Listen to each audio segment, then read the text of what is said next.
Hey everyone, welcome to Inventos Flow's first video in the channel. And today we're going to be talking about pricing strategies for selling digital gaming assets within player auctions, such where strategic pricing comes into is a big role when optimizing and growing your store. And so this video is just a brief overview of one of the many components for optimizing a good store within player auctions. So, what is player auctions? So, as many sellers might know, it's a digital asset haven where it was founded since 1999 by Item Mania, making it a pretty long-lasting platform, and it includes in-game items such as gold, coins, currency, item skins account, all that fun stuff. But also, Player Auction aims to connect buyers and sellers of virtual goods.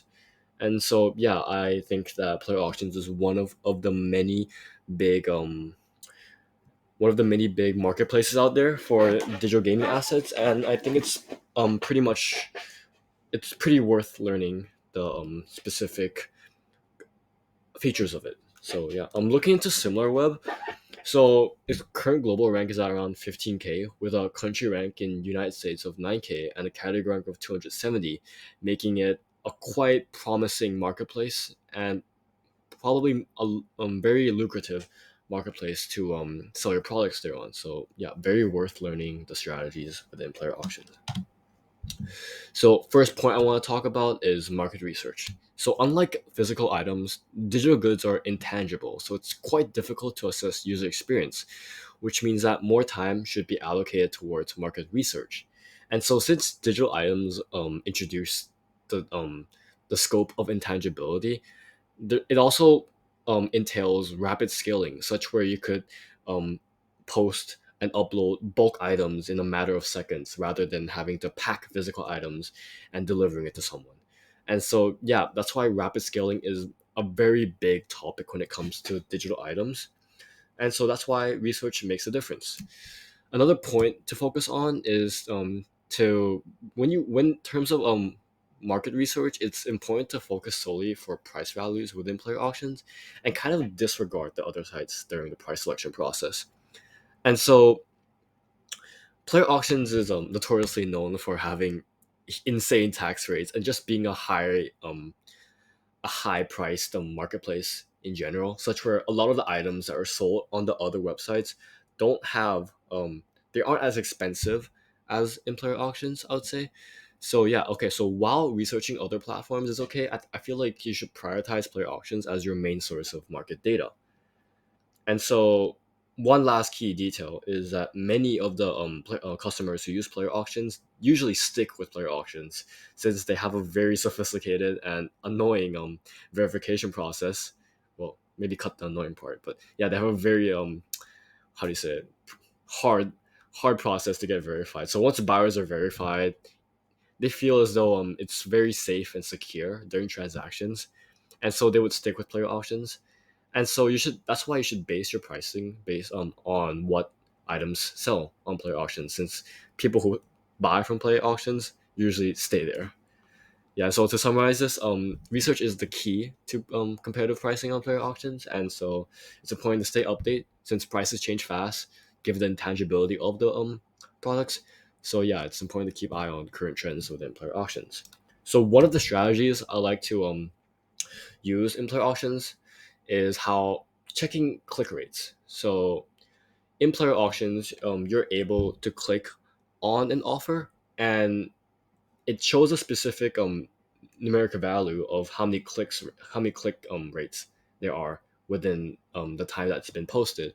And so by checking this statistic, it will really tell you how popular or how trendy an item is.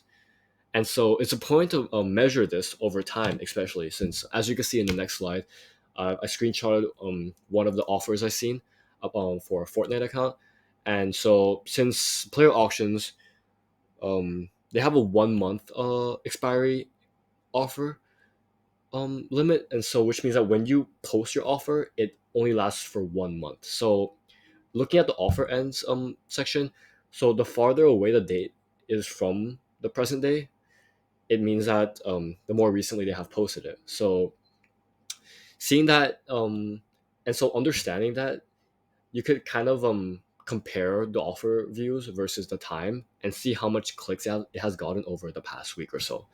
And so this could really give you insight on how popular an item is. Another strategy I like to use is checking reviews. So this only works for, well, I won't say only work for, but it's more prominent within when you're checking for big time sellers who receive hundreds and hundreds of orders every day. And so this gives you instant access to the products that are of trend right now. So I took a screenshot of the same guy previously. So you can see that the account, the top account, the Reaper, and then the bottom of the list, also the Reaper. So you can see that these two accounts are, I would say, pretty popular right now. One thing to note when checking reviews is that even if someone buys an item, every time someone buys a product, they're not obligated to actually give you a review. And so I would say that out of the um, 10 orders that you receive, I say only 2 to 3 would give a review. And so it's important to keep in mind that this list is not everything that the seller is currently selling, but more of how the customers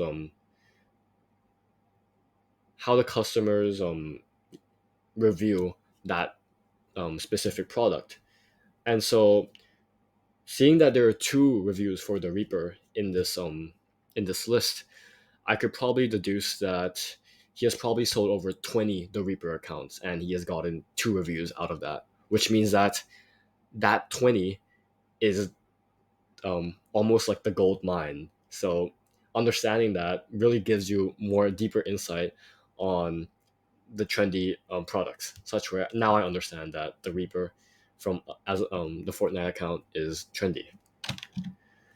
Next, we're gonna talk about the psychology behind choice. So key factors that influence some value, especially within the gaming asset industry, is first rarity, quantity, demand, and condition. And so research shortcuts that I have implemented in the past to save time is that I like to review offers that contain similar products and kind of play off their price evaluations. And so one of the many pricing strategies that I've seen a lot, pretty prominent within player auctions, is decoy pricing. So this is not just a digital product marketplace specific term, but it's basically when you list 2 similar items, one slightly more expensive, which is the decoy, and the actual your actual selling price, which is it should be slightly lower than the expensive one. And so it by having this uh comparative offers, it makes your selling price actually seem like a better deal. And so you could either use 2 of your own listings to do this or compare your price to a slightly higher one from another seller. Yeah. So one key thing to note is that when people do this, they often tend to forget that they're still trying to make profit, because decoy pricing is usually used when you're trying to get sales and get sales fast. And so remember that profit is still your number one goal, and that no matter the strategy, always ensure that your final selling price allows for a healthy profit margin. So looking at a example I found the other day of a Blockstreet account, I've seen this person many times, and this person has decided to sell 2 very similar accounts at a point 0.5 difference. And so this instantly makes me more attracted to that first offer that they've given me at $14.00, because it's slightly cheaper than the offer below, which is the decoy. So one thing I talk about is market fluctuations. Last thing. So as mentioned before, market swings, especially in the gaming asset industry, is very fast paced, such where these assets can fluctuate dramatically and is heavily influenced by game popularity, game events, and just so many factors. And so staying on top of all these factors is imperative. And so you have to adjust your pricing accordingly and upload products and also create new products that fit the current market trends. So a little bit about one of my personal anecdotes. Back when, well, many of my Roblox viewers might know, but back when Anime Adventures was huge, during our when I started selling on Anime Adventures, my sales like skyrocketed. I was making almost like 20 sales a day, and I could barely keep up with like the restocks. I was focusing on accounts that contain, what was it, like gems. It was like 10K plus gems, 20K plus gems. And so one day the whole game just went down due to copyright reasons, and my net profit was like dropped by half. And so like I wasn't able to reach a similar profit margin until like months that I have to like diversify like my gaming, like my product portfolio and everything. So yeah, the key takeaway from this anecdote is how really highlights how game popularity can skyrocket your sales, but it can also lead to sudden drops if the game itself experience changes. So yeah. So speaking of all these strategies that are almost required if you want a good store in player auctions, I want to introduce an inventory management system that I've been creating called InventoFlow, which aims to empower solopreneurs to sell more and manage less. And this is more focused towards digital products and gaming asset inventory. So, as many of the sellers know, that the problem of you know um, setting up and maintaining your store within all these different sites like player auctions is the pain of manual management. Such where I had years of experience managing all these products from Excel to Google Sheets, and it really shows me the struggles of manually managing digital product sales and restocking, as well as finances, not to forget. And so I found it quite time consuming, and it makes it very hard to stay on top of everything. And so that's why I created InventoFlow. So we streamline the process by automatically tracking your sales and financial history, which allows you to see the trends and gain valuable insights on all your sales performance. And so that you can identify trends and make informed decisions moving forward. This will lead you to dominate the market. And you get to focus on what matters most, which is growing your business and reaching new customers. And so InventoFlow handles the data so you can focus on strategy. So the solution that I've come up with, to put this into more of a perspective, um, we have an automated sales update through a simple email forwarding system that keeps track of all your sales. And so we only analyze the data that you curate for us, so that we could, um, so that you're able to protect all your sensitive data from us, right? And so, upon receiving your sales data, we showcase all of that through a standard sheet template as seen in the middle of the screen. But we also have data visualizing graphs ranging from product sales to platform sales on different sites, as well as any personal requests that can be implemented.